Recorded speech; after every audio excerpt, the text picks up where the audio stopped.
All right, so today's notes, we went over contour drawing and we did some contour practice. We worked with the idea that contour is the outlines, edges, inner shapes, and linear details, and that no time when you're doing contour you're going to be shading in.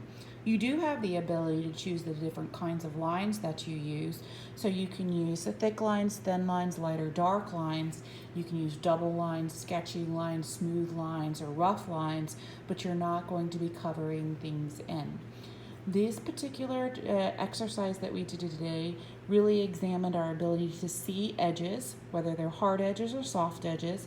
We looked at Johann Vermeer's The Girl with the Pearl Earring and how the left side of her face, as it contrasts with the dark background, it creates a hard edge, and the soft side, or the soft edges that are on the right side of her face and on her shoulder as it goes back across her body into the darkness of the background. When we can see edges, we can draw lines.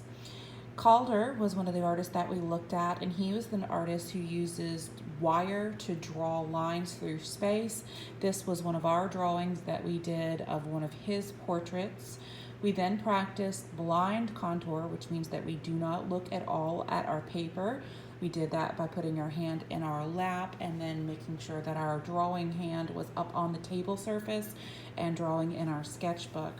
We then completed exercise 7 in the drawing on the right side of the brain workbook, and that was another blind contour sketch of your hand, and that was my second attempt.